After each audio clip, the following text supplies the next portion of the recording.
जी अस्सलाम वालेकुम तमाम दोस्त भाइयों का। जी क्या हाल चाल है, कैसे हैं? ठीक हैं, खैरियत से हैं? भाईजान बच्चे डिलीवर हो रहे थे, मैंने कहा चलिए भाइयों को भी शौक करवाते हैं कि हम जो अपने लिए बच्चे रोकते हैं, जो अपने घरों में उड़ाने के लिए रोकते हैं रखते हैं, वही बच्चे हम दूसरों को भी देते हैं। माशाल्लाह बच्चों की फ़िज़िक्स देखे, बच्चों का रंग देखे, बच्चों की कारकर्दगी माशाल्लाह बहुत अच्छी है, क्योंकि हम खुद भी उड़ाते हैं। अच्छे से अच्छे परिंदों का शौक़ करने के लिए, अच्छे से अच्छे बच्चे के मतलब के देखने के लिए, बड़े माँ बाप देखने के लिए, शौक़ करने के लिए हमसे रब्ता किया करें। व्हाट्सअप नंबर बायो में लगा हुआ है माशाल्लाह।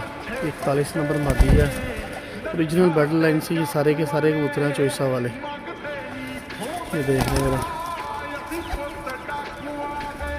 हेल्दी एक्टिव वैक्सीनेशन हुई है इनको माशाल्लाह से। बहुत अच्छे बच्चे हैं ये माशाल्लाह, मुकम्मल चॉइसा वाली ब्लड लाइन है ये भाईजान इनके माँ बाप हैं, जिनके हम बच्चे खुद उड़ाते हैं या खुद अपने पास रखते हैं, वही हम आगे भी देते हैं। ये देखें ज़रा, ये बड़े जोड़े हैं माशाल्लाह। मादियाँ अंडे बच्चों पर बैठी हैं। बाकी दुआ में याद रखिएगा, चैनल सब्सक्राइब लाजमी कीजिएगा। बड़ी मेहरबानी, जज़ाकल्लाह जी, अल्लाह हाफिज़।